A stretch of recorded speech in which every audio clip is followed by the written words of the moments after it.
Plusieurs nuits de suite, une légère odeur de brûlé flottait dans l'entrée, comme si l'isolation des câbles avait légèrement fondu dans la cage d'ascenseur. L'ampoule au plafond brillait faiblement et s'éteignait parfois pendant une seconde, mais à chaque fois au moment précis où l'homme insérait la clé dans la serrure de son appartement. Une fois, il a trouvé sur le paillasson une clé inconnue, avec un porte-clés rayé, presque effacé, qu'il n'avait jamais vu auparavant. Et pendant qu'il se demandait à qui elle pouvait appartenir, une notification d'appel manqué provenant d'un numéro qui n'aurait plus dû exister depuis plusieurs années est apparue dans la poche de son téléphone, resté silencieux toute la journée. Bonjour à tous ceux qui écoutent cette histoire. Écrivez dans les commentaires d'où vous la regardez et comment vous vous distrayez habituellement le soir, quand tout est calme à la maison.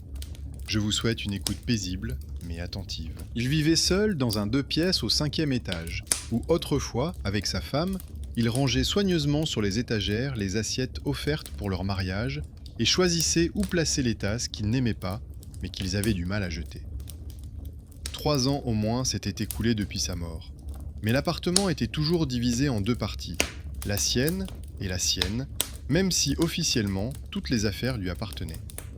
Dans un coin de la chambre, il y avait toujours une petite table, avec son ancien téléphone dans le tiroir et un carnet dans lequel figuraient des listes de courses inachevées.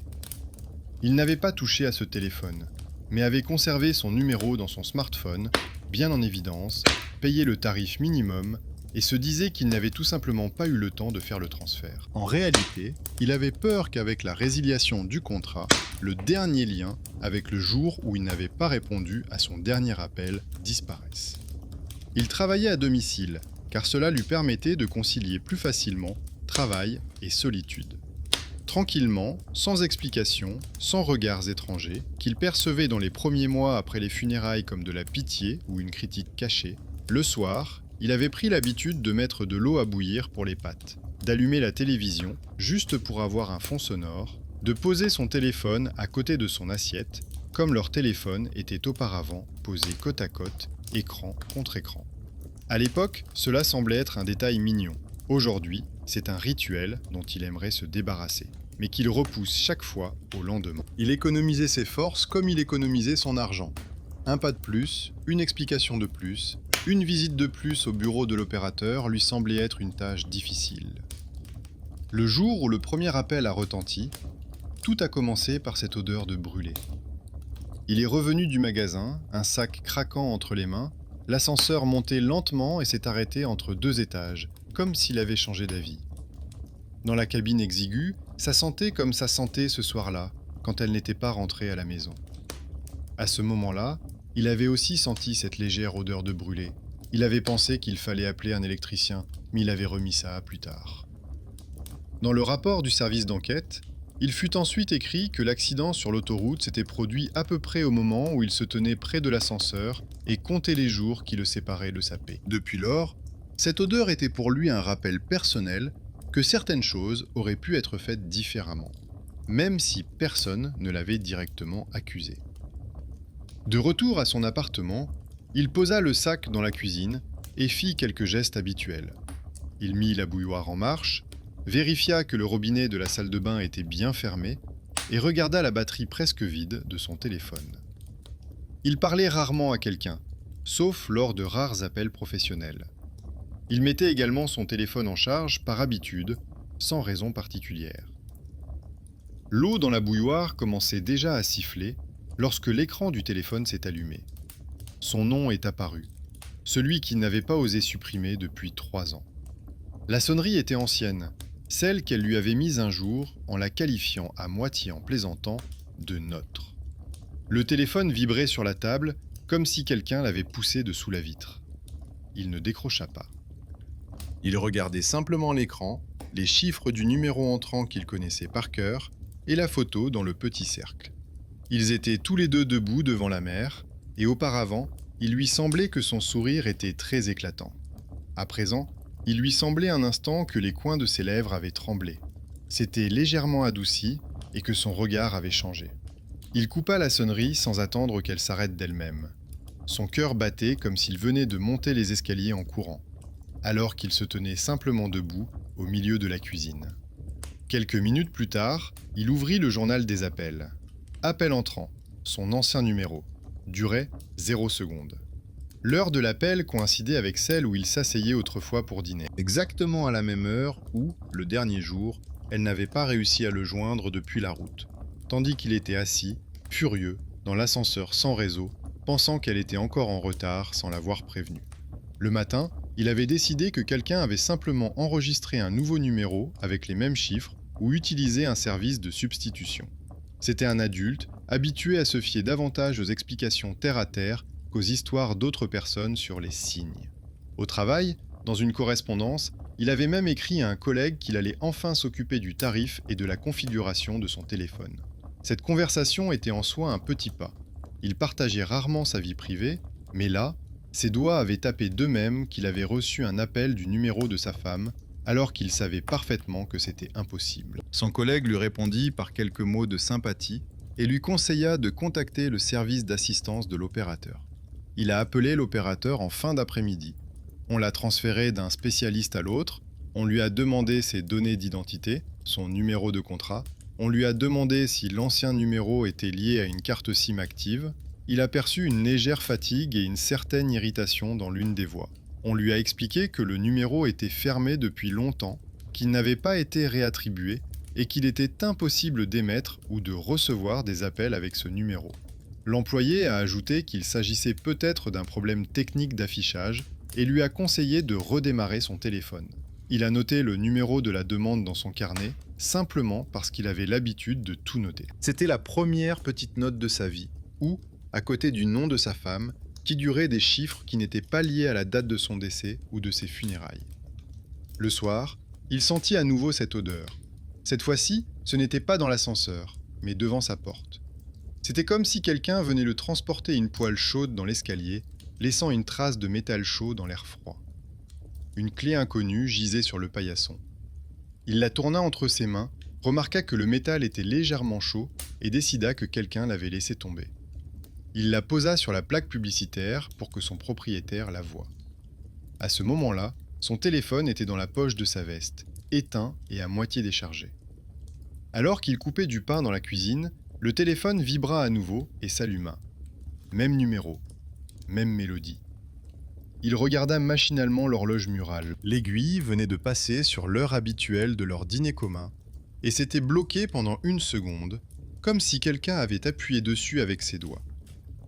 À ce moment-là, un nom familier apparut à l'écran. Puis l'aiguille continua son chemin et l'appel se poursuivit. Il ne répondit pas à nouveau. Au lieu de cela, il coupa le son, attendit que l'écran s'éteigne et s'assit à table sans toucher à son repas. Après le deuxième appel, il se mit à surveiller son téléphone, même s'il ne l'admettait pas. Il commença à remarquer que le téléphone se réveillait toujours au moment où la casserole arrivait à ébullition sur la cuisinière et où la télévision passait des informations à la série qu'elle aimait autrefois regarder en arrière-plan. À chaque fois, un signe inquiétant apparaissait quelque part à proximité. Une odeur de brûlé, une lumière qui clignotait légèrement, un objet étranger qui n'était pas à sa place. Une clé étrangère sous le paillasson. Une publicité étrangère dans la boîte aux lettres, à son nom, alors qu'elle était décédée depuis longtemps. Il essayait d'expliquer tout cela par des choses habituelles. L'opérateur s'était trompé dans la base de données. Quelqu'un le piégeait de manière dramatique après avoir appris l'histoire. Le téléphone était bloqué. N'importe quelle option semblait préférable à l'idée que la réalité puisse se comporter différemment de ce à quoi il était habitué. Il craignait davantage son imagination que des forces extérieures. S'il se permettait de penser à l'impossible, cela risquait de le ramener à l'état dans lequel il se trouvait la première année après sa mort, lorsque chaque bruissement derrière la porte lui semblait être des pas, et que chaque appel nocturne à l'interphone était pour lui une tentative de son retour. Quelques jours plus tard, il rencontra dans l'entrée un voisin, un homme plus âgé, avec un lourd trousseau de clés à la ceinture. Celui-ci travaillait dans le domaine des communications, portait un vieux téléphone sur lui et montait parfois sur le toit pour vérifier l'antenne. Ils se parlaient rarement, mais cette fois, le voisin s'arrêta de lui-même, renifla et dit que le câblage de l'immeuble devait être changé depuis longtemps, car l'odeur rappelait celle d'une isolation brûlée.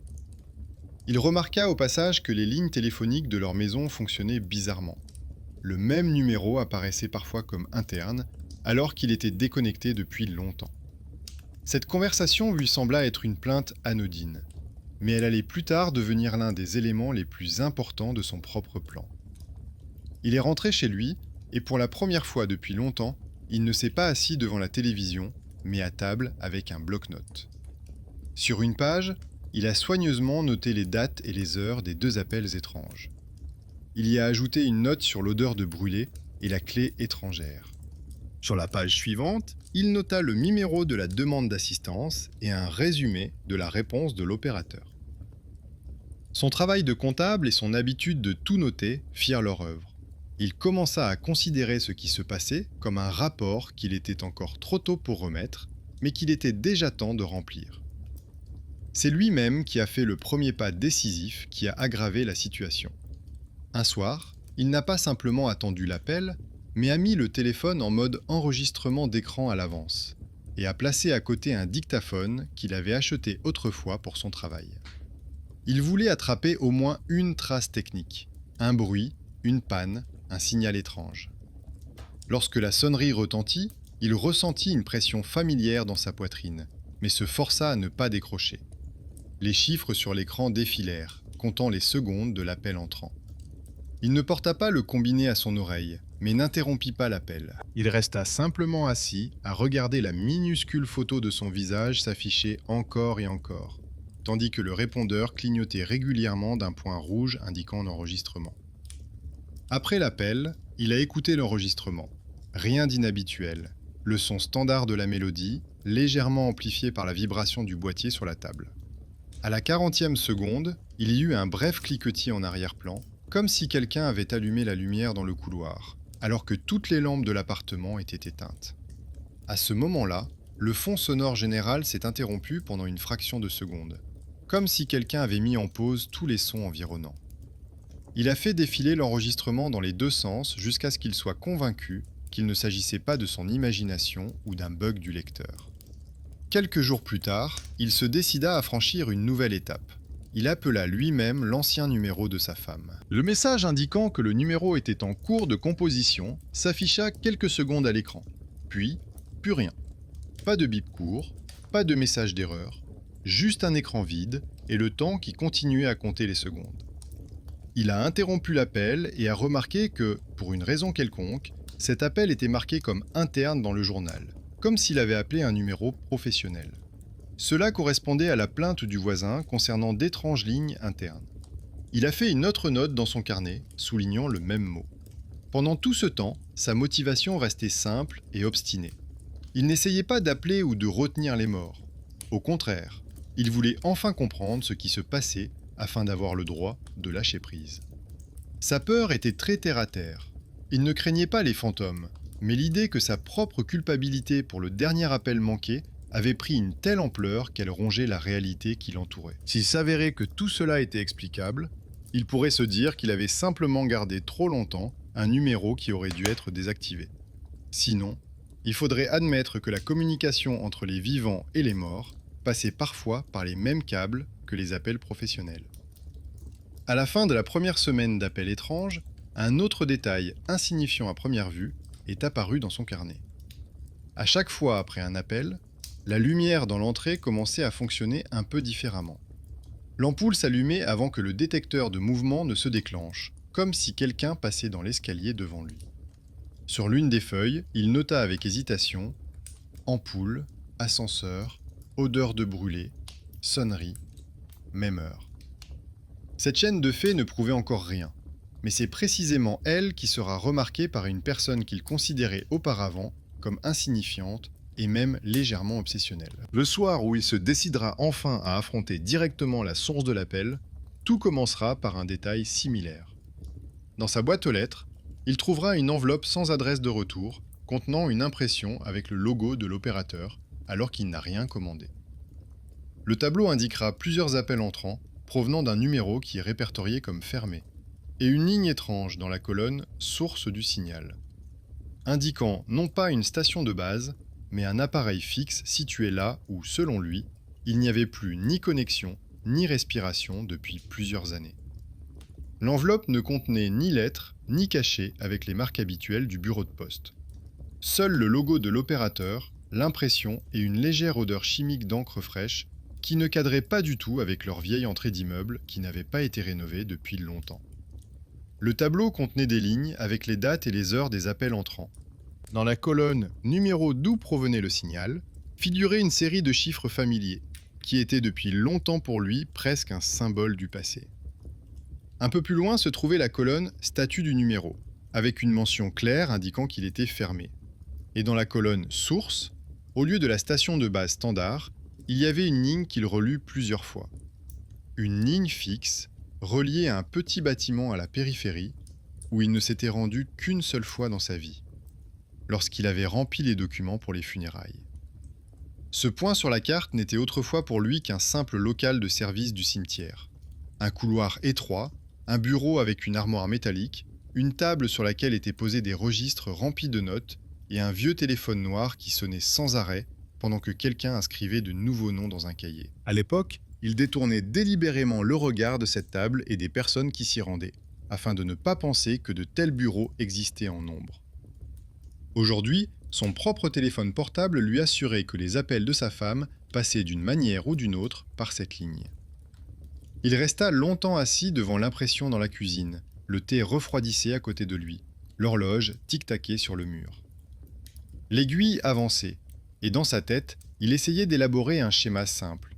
Si le numéro est fermé et que les appels passent quand même, cela signifie que quelqu'un utilise une ressource interne. Peut-être que le vieil appareil du bureau du cimetière avait conservé pour une raison quelconque le lien avec ce numéro.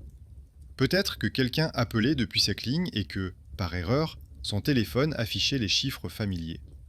Il voulait s'accrocher à cette explication comme à une rampe dans un escalier sombre. L'odeur de brûlé est revenue dans la soirée, avant même que les assiettes ne se mettent à teinter et que la télévision ne s'allume. Cette fois-ci, l'odeur était faible, mais constante, comme si un transformateur avait légèrement surchauffé quelque part à proximité. Il est sorti sur le palier et a tendu l'oreille. L'ascenseur était au rez-de-chaussée. La lumière était allumée, mais dans la cage, il y avait une sensation étrange. Comme si quelqu'un passait lentement sa main sur la paroi métallique. De retour, il posa délibérément son téléphone écran vers le bas, comme s'il refusait de le regarder. Cela ne servit à rien. Lorsque l'horloge murale indiqua l'heure habituelle, la sonnerie rompit tout de même le silence de la cuisine. Il s'est forcé à attendre que l'appel passe sans toucher le téléphone. Puis il a rouvert le journal des appels, vérifié l'heure avec l'impression et noté dans son carnet que les données réelles correspondaient désormais à celles qui lui avaient été envoyées. Les appels passent par une ligne qui ne devrait desservir que le téléphone fixe du bureau du cimetière. Pour lui, c'était à la fois un soulagement et un nouveau coup dur. Tout semblait trop précis pour être une simple erreur, mais restait dans les limites techniquement admissibles. Le lendemain, il a intercepté son voisin avec un trousseau de clés. Celui-ci revenait justement du toit avec une bobine de câble sur l'épaule. L'homme a pris son courage à deux mains et lui a parlé des appels erronés, de l'impression, de l'étrange rubrique « Source ». Le voisin écouta sans grande émotion, mais fronça légèrement les sourcils lorsqu'il entendit parler de la ligne interne. Il dit que cela arrivait dans les vieux immeubles, des boîtiers oubliés dans la cave, des paires mélangées, des réparations mineures sans enregistrement. Il ajouta qu'il avait déjà vu des cas similaires où les signaux contournaient étrangement les itinéraires officiels. Alors qu'ils se tenaient devant les boîtes aux lettres, la lampe au-dessus de leur tête s'est éteinte pendant 1 seconde, puis s'est rallumée, comme pour confirmer ses paroles. Cette conversation fut pour lui la première intervention d'un étranger qui ne balaya pas l'histoire d'un revers de main, mais la considéra comme une tâche à accomplir. Le voisin proposa de descendre un soir au sous-sol, où se trouvait un tableau électrique obsolète, pour voir s'il n'y avait pas des lignes actives qui auraient dû être coupées depuis longtemps. L'homme accepta, même si la seule pensée d'un sous-sol sombre et humide et de vieux câbles lui causait une tension désagréable. Mais cette idée lui donnait une chance de tout ramener à un niveau compréhensible. Trouver un fil effiloché, une borne en trop, une inscription étrange sur un vieux schéma. Au cours de la journée, il sortit plusieurs fois de la boîte l'enveloppe contenant l'impression, comme pour vérifier qu'elle existait bien. La mention de ce bureau situé à la périphérie dans la colonne « Source » ne disparaissait pas. Les souvenirs de ce bureau lui revenaient de plus en plus souvent. Comment il était assis sur une chaise en face d'une femme qui feuilletait un registre, comment le téléphone sonnait à côté et comment une voix à l'autre bout du fil prononçait calmement un nom et un âge. À l'époque, il lui semblait que c'était simplement une partie routinière du travail d'un inconnu. À présent, il imaginait soudainement cet appareil sonner à nouveau, mais pour une raison inhabituelle. Le soir venu, il prépara une lampe de poche, une vieille veste, et descendit plus tôt que d'habitude afin de ne pas avoir à attendre près de la porte que la lumière s'allume. Son voisin l'attendait déjà dans le hall, en triant ses clés. L'homme remarqua que le trousseau semblait encore plus lourd que d'habitude et que l'une des clés portait la même marque effacée que celle qu'il avait récemment trouvée sur le paillasson. Il s'apprêtait à poser la question, mais il se tut et se contenta de noter mentalement que ces mêmes rayures sur le métal apparaissaient trop souvent. La porte du sous-sol s'ouvrit avec son grincement habituel. Une odeur d'humidité, mêlée à de la poussière et à quelque chose de métallique, lui piqua le nez. Le voisin alluma sa lampe de poche et le faisceau éclaira dans l'obscurité des tuyaux, de vieilles caisses et des toiles d'araignée. Au fond, un panneau éclaboussé de taches de rouille et de peinture brillait faiblement. Des fils partaient vers le plafond et les murs, formant un réseau enchevêtré. Pour lui, tout cela semblait chaotique. Mais le voisin se déplaçait avec assurance, notant au passage où chaque chose devait se trouver. En s'approchant du tableau, le voisin commença à ouvrir la porte, remarquant que personne n'avait fait de comptabilité correcte ici depuis longtemps. Il montra une feuille de papier collée à l'intérieur. Le schéma des lignes avait été écrit par d'autres mains. De nouvelles signatures étaient visibles par-dessus les anciennes, certaines rayées. L'homme regarda attentivement et remarqua qu'il y avait une note négligée en bas, où, parmi les numéros d'appartement et les mentions « ascenseur », figurait un autre mot qui lui sautait aux yeux : « bureau ». De cette ligne partait un trait fin qui remontait et s'éloignait, manifestement loin des locaux d'habitation. Il comprit que son habitude obsessionnelle de calculer et d'établir des tableaux lui était ici étonnamment utile. Là où son voisin ne voyait qu'une feuille sale avec des annotations, il voyait une structure. Le lien entre l'immeuble, l'ascenseur, le sous-sol et la ligne extérieure qui menait à ce bâtiment à la périphérie. Il suivit soigneusement la trajectoire du doigt, la comparant mentalement à l'impression trouvée dans l'enveloppe. Une formule simple se forma dans son esprit. Un vieil immeuble, une ligne pas complètement coupée, une ligne de service vers le bureau où l'on enregistre les décès. Le voisin remarqua où il regardait et soupira. Il dit que ces lignes étaient généralement fermées, mais que parfois, quelqu'un les laissait pour plus de commodité, sans remplir les documents nécessaires. Il a ajouté que si on le demandait gentiment, on pouvait faire venir quelqu'un du service qui vérifierait et couperait officiellement les câbles superflus. Cela ressemblait presque à une offre d'aide, un inconnu ayant accès au sous-sol et une certaine expérience des réseaux devenait ce bienfaiteur inattendu qui pouvait intervenir d'un seul coup et changer le cours d'une étrange histoire. Ils ont convenu que le voisin essaierait de savoir, par l'intermédiaire de ses connaissances, qui était responsable de cette partie du réseau, et qui lui remettrait l'imprimé avec les marques étranges. L'homme lui remit l'enveloppe, ressentant une légère résistance intérieure, comme s'il ne donnait pas un bout de papier, mais une partie des preuves que lui seul avait vues jusqu'à présent. Mais il se rappela alors que, s'il voulait comprendre, il faudrait donner à d'autres personnes accès à son fragile schéma. Sinon, tout resterait un ensemble d'histoires d'horreur personnelles. En remontant, il remarqua qu'il n'y avait pas d'odeur de brûlé dans le sous-sol, seulement de l'humidité et de la poussière. Cela semblait insignifiant, mais au vu des derniers jours, c'était presque rassurant. La lampe du hall s'alluma immédiatement, sans délai. L'ascenseur arriva rapidement et ne fit pas de soubresaut. Tout semblait presque normal, jusqu'à ce qu'il entre dans l'appartement et aperçoive son téléphone sur la table.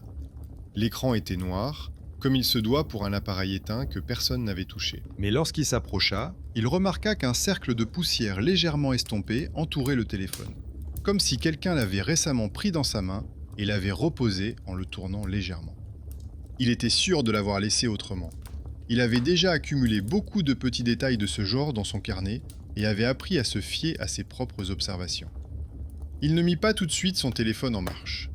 Il s'approcha d'abord de la fenêtre, regarda dans la cour sombre et remarqua que l'une des fenêtres en face brillait d'une lumière uniforme, légèrement plus jaune que les autres.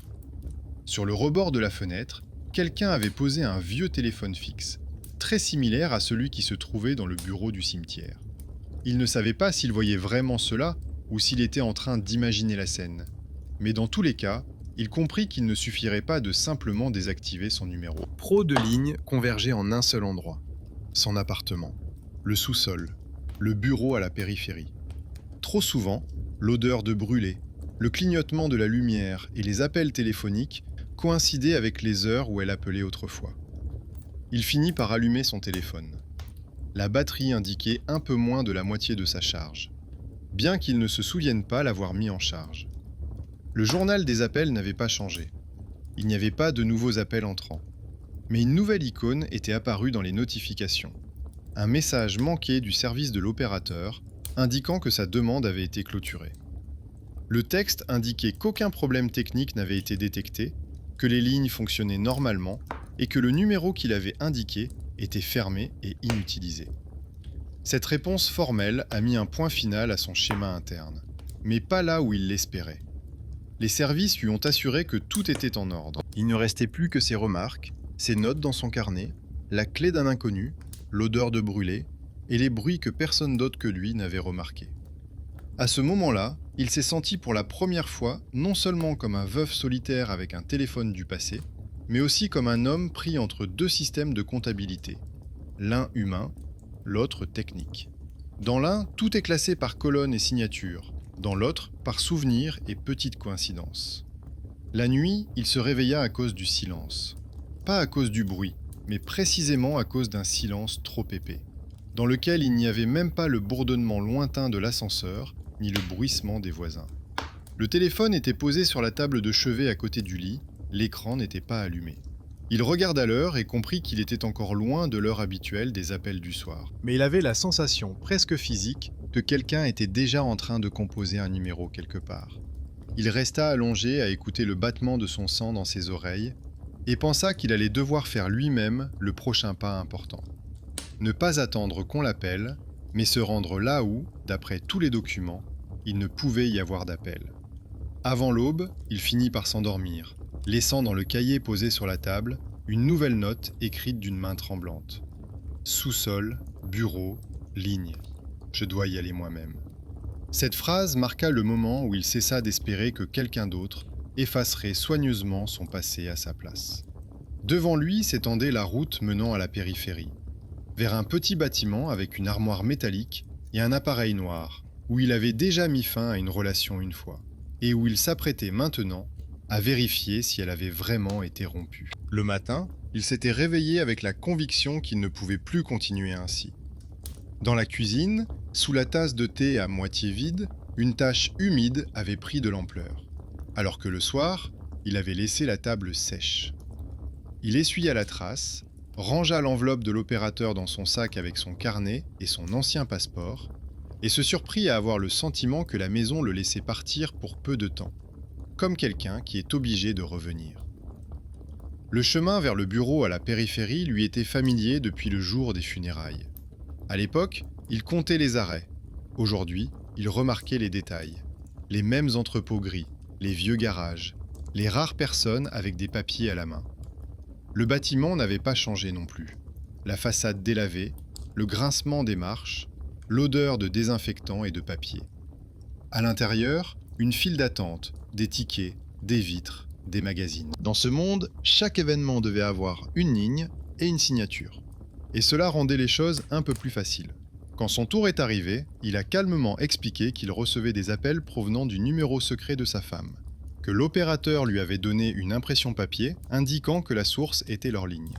La femme derrière la vitre, sans trop s'étonner, a expliqué que ce genre de plainte arrivait, que les anciens numéros internes fonctionnaient parfois mal. Alors qu'elle feuilletait un gros registre, il remarqua son nom.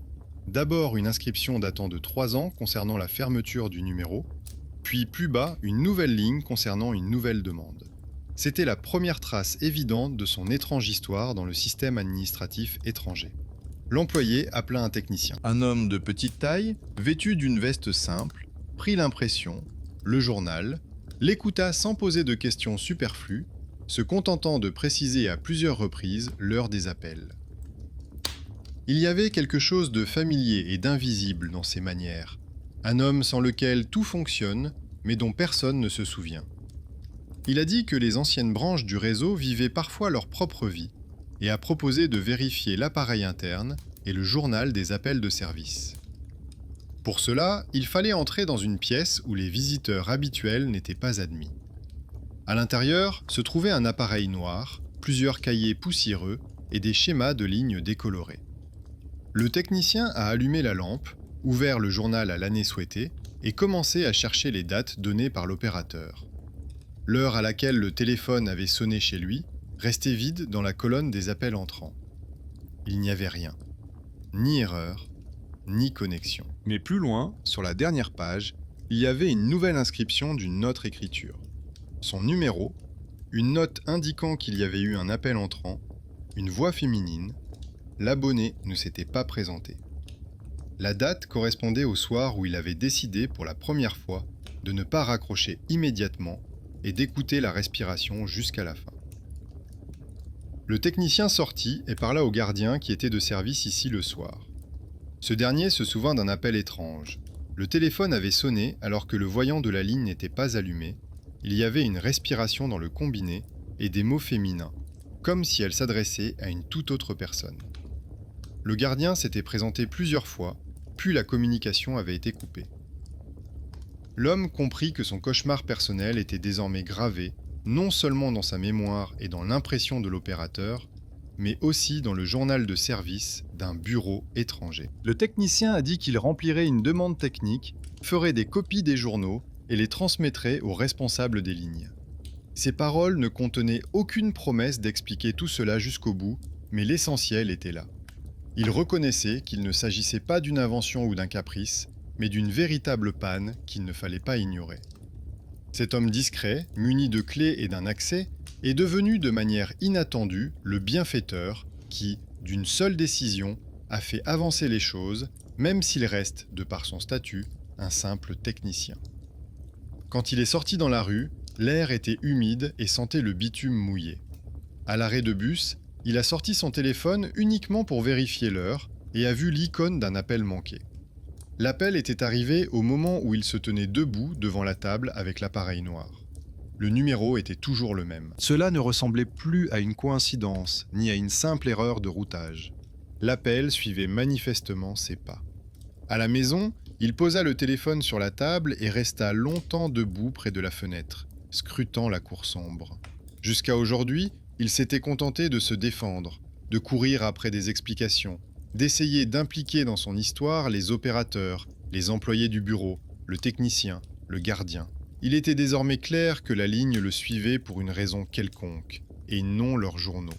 L'idée qu'il fuyait le plus devint simple et très concrète. Ne pas attendre le prochain appel, mais composer lui-même le numéro qui, d'après tous les documents, n'existait plus. Le soir venu, il avait déjà cessé de faire ce qu'il faisait habituellement à cette heure-là. Il n'avait pas mis la bouilloire en route, n'avait pas allumé la télévision pour regarder les informations, n'avait pas ouvert le réfrigérateur. Il a simplement disposé sur la table tout ce qui pouvait donner une forme à ce qui se passait. L'impression de l'opérateur, une copie de l'enregistrement du journal du bureau, l'ancien contrat de communication, son petit carnet au coin corné. Le téléphone était posé au milieu, écran vers le haut, comme si on pouvait aussi y apposer un cachet et clore l'affaire. L'horloge murale indiquait l'heure à laquelle il avait l'habitude d'attendre son appel. Les aiguilles n'étaient pas encore arrivées, mais son attente intérieure devançait déjà le cadran. Il comprit avec surprise que cette sensation était presque similaire à celle qu'il éprouvait autrefois lorsqu'il attendait ses pas derrière la porte. Non pas le son, mais la certitude que le son allait bientôt se faire entendre. La seule différence était que maintenant, il pouvait faire le premier pas lui-même. Ses doigts tapèrent calmement la séquence familière qui n'existait plus dans les documents, mais qui vivait dans sa mémoire musculaire comme une route à part entière. Au début, on n'entendait dans la pièce que sa propre respiration et le tic-tac régulier de l'horloge. Puis, des bips courts, réguliers, sans interruption. L'écran indiqua qu'une communication était en cours, et l'instant d'après, comme autrefois, la sonnerie à peine audible du téléphone fixe dans le couloir retentit dans la cuisine. Il comprit qu'il s'appelait lui-même, bouclant la boucle de leur ancienne vie. Le portable, le téléphone fixe, le câble dans la cave, le téléphone noir du bureau. Et quelque part entre ces points, ce fragment qui se répétait obstinément jour après jour. Il n'y avait ni bruit ni interférence dans le combiné. Ce n'est qu'après plusieurs longs battements de cœur qu'une respiration se fit entendre. Calme, légèrement fatiguée, comme les soirs où elle rentrait après son dernier service. Puis les mots familiers, prononcés comme si le temps n'avait pas bougé d'une minute. Elle lui dit qu'elle venait d'arriver et lui demanda où il était, pourquoi il n'était pas encore rentré. Pas de formule mystique, pas de voix étrangère, seulement l'inquiétude quotidienne habituelle, enregistrée et coincée entre les lignes. Sans les dates sur l'impression, tout aurait pu être attribué à l'imagination et à la nostalgie. Il avait bouclé ce cycle à plusieurs reprises, répondant timidement à ses appels et les raccrochant dès que cela devenait trop difficile à écouter. Mais maintenant, il se taisait, refusant délibérément de laisser le scénario habituel se terminer. La respiration à l'autre bout du fil ne se pressait pas, comme si son interlocuteur attendait la page de texte qui devait être prononcée, comme toujours. N'ayant pas attendu, la voix répéta à nouveau les mêmes mots habituels, et n'ajouta qu'à la fin quelque chose qui n'avait jamais été dit auparavant. Elle dit qu'il était encore en retard, que le dîner allait refroidir, et que cela avait toujours été ainsi. À ce moment-là, il comprit que le cycle n'était pas lié à une date ou à un lieu, mais à ses propres habitudes. L'appel arrivait à l'heure où il dînait, car c'était un scénario récurrent de leurs années communes. Il était toujours en retard, elle était toujours à la fois en colère et inquiète. Sa vieille décision, prise de son vivant, revint de manière inattendue. Il se souvint du formulaire qu'ils avaient signé au bureau des communications avant sa dernière hospitalisation.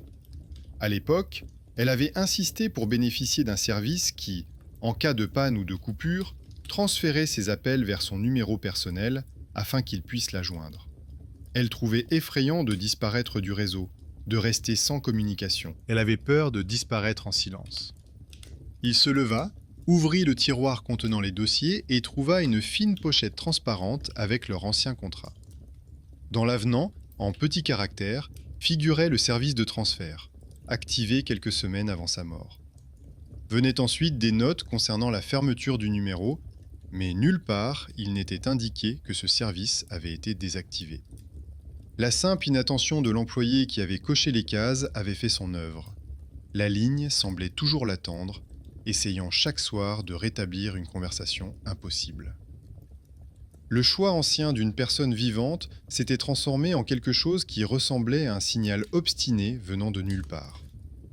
À ce moment-là, un mouvement se fit entendre dans le combiné, comme si quelqu'un s'était rapproché du téléphone. La voix devint plus douce et plus calme, disant qu'elle était fatiguée d'être assise seule, qu'il valait mieux qu'il arrive à l'heure, sinon il risquait de ne trouver qu'une soupe refroidie et une pièce vide. Dans ces bribes de remarques quotidiennes, il n'y avait ni obscurité ni menace au sens propre. Ce qui était effrayant, c'était autre chose. Le réseau continuait à la considérer comme vivante, au sens où il considère comme vivants tous les numéros actifs et les services connectés. Il retourna à son bureau et regarda le téléphone comme on regarde un objet qui a été témoin de trop de choses. Jusqu'à présent, il ne faisait que réagir. Il répondait aux appels, courait dans les bureaux, apportait des imprimés, écoutait les explications des autres. Maintenant, il avait entre les mains de véritables leviers. Le contrat contenant l'erreur, le journal avec l'enregistrement, l'impression avec les dates, le contact du technicien qui lui avait déjà fait confiance. Tout cela ne donnait pas une réponse rationnelle complète, mais transformait ce qui se passait en une série d'actions tout à fait terrestres, susceptibles d'être modifiées, plutôt qu'en un conte effrayant et abstrait. Il comprit que le choix était en fait simple. Il pouvait continuer à s'accrocher à cette ligne, écouter chaque soir cette respiration familière, transformant toute tentative de vivre plus loin en une continuation de la même conversation. Il pouvait essayer de trouver la dernière explication, chercher dans la cave les câbles superflus, vérifier chaque vis. Ou bien on peut reconnaître qu'il y a une limite dans cette histoire, au-delà de laquelle toute nouvelle information ne fera que retarder le moment de la séparation. La décision qu'il n'avait jamais vraiment prise se présentait désormais à lui de manière évidente. Ne pas attendre, mais couper de son propre chef la ligne qu'ils avaient eux-mêmes connectée à la demande d'une personne vivante. Le lendemain, il revint au bureau, mais pas comme un homme désemparé dont le numéro est hors service, mais comme un client avec un problème précis. Il montra au technicien le point du contrat, souligna l'absence de mention de la désactivation du service de transfert d'appel et demanda à ce que celui-ci soit officiellement résilié. Le technicien a longuement vérifié les dates, consulté les archives et cherché des confirmations dans les anciens schémas. Dans ses yeux, brillait cette habileté cachée que l'on remarque rarement chez les personnes de sa profession. La capacité de voir dans le chaos des chiffres et des fils une structure vivante, où chaque petite note peut changer la vie d'autrui. Ils descendirent ensemble au sous-sol, où menait un étroit couloir de service. Il y régnait une odeur d'humidité, de peinture et de vieux chiffons. Des panneaux avec des câbles étaient accrochés au mur, chacun étant marqué d'une étiquette décolorée. Le technicien trouva celui où convergeaient leurs lignes domestiques et le nœud commun, et montra une note au crayon avec le nom de sa femme, écrite il y a de nombreuses années. C'était une autre trace de sa présence dans le système, non plus mystique, mais tout à fait matérielle. Au début, il a voulu demander de tout laisser tel quel, mais il s'est souvenu à temps des appels nocturnes, de la lueur de l'écran, de l'arrêt de sa vie à la même heure.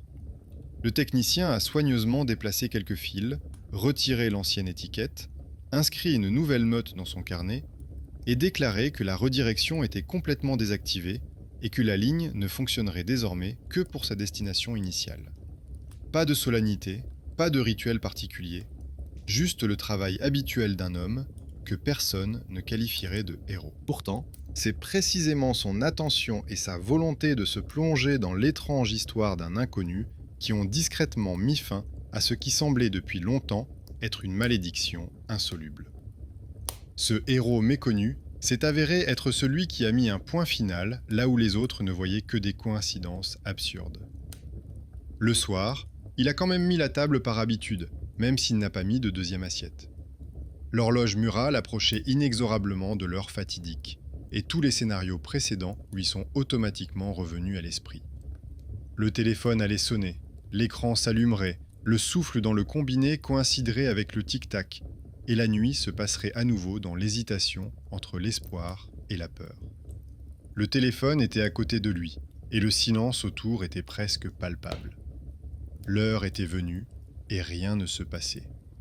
Ni vibration, ni flash, ni son familier. Seul le faible bruit de la rue derrière la fenêtre et le ronronnement du radiateur sous le rebord de la fenêtre. Il attendit encore quelques minutes, à l'écoute du vide, comme si le réseau pouvait se souvenir de lui après un certain délai. Le silence se prolongea et devint non pas un échec, mais un espace dans lequel il pouvait enfin faire quelque chose de son propre gré.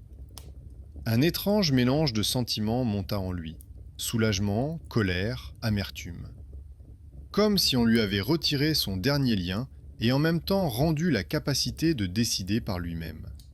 Les appels téléphoniques, qui semblaient prouver qu'elle continuait d'exister quelque part au-delà de la frontière, se sont avérés être le résultat d'une vive inquiétude humaine et d'une coche négligente sur un formulaire. Il n'y avait rien de romantique là-dedans, mais quelque chose de plus effrayant et de net. Tout ce qui le retenait dans le passé reposait sur son refus d'accepter le caractère définitif de la perte. Il prit son téléphone, ouvrit la liste de contacts et regarda longuement son nom. Auparavant, il n'avait pas osé supprimer cette ligne, car il lui semblait que cela trahirait leur mémoire commune. Maintenant, il comprenait que la mémoire ne réside pas dans un numéro et une mélodie d'appel. Elle vivait dans la façon dont il remarquait les petits détails à la maison, conservait son carnet, se souvenait de ses habitudes et ne les laissait pas se transformer en une chaîne qui le tirait en arrière chaque soir. Il ne fit pas de scène. Il transféra simplement le contact dans les archives, désactiva le son et rangea le téléphone dans le tiroir où il conservait le reste de ses papiers. La nuit, il s'est quand même réveillé à l'heure où le téléphone sonnait auparavant. Pendant une seconde, il lui a semblé entendre un léger bruissement dans le couloir. Mais ce n'était que la maison, dont les charnières avaient besoin d'être huilées et les radiateurs réparés depuis longtemps. Il savait déjà que donner de l'importance à cela revenait à établir à nouveau un lien entre le hasard et le mythe. Il choisit autre chose. Il se servit un verre d'eau, regarda par la fenêtre les rares lumières des appartements voisins et, pour la première fois depuis longtemps, pensa non pas à ce qu'il devait répondre à quelqu'un, mais à ce qu'ils pourraient faire le lendemain matin. La fin de leur histoire ne fut ni un miracle spectaculaire, ni une terrible dénouement dans un cimetière, mais plutôt quelque chose de banal. L'homme qui avait les clés de la salle technique a retiré la coche du formulaire. L'autre homme a cessé de décrocher le téléphone que personne n'était censé garder en ligne depuis longtemps. Entre ces actions se trouvaient des années d'habitude, de culpabilité, de nostalgie et d'espoir que le signal du passé puisse remplacer la proximité actuelle. Lorsque la ligne a été coupée, le monde n'est pas devenu plus facile, mais plus honnête. Dans cette honnêteté, il y avait cette tranquillité qui ne vient pas comme une récompense, mais comme un effet secondaire de la décision prise de continuer à vivre. Même si le soir, la voix ne demande plus où tu es et pourquoi tu es en retard.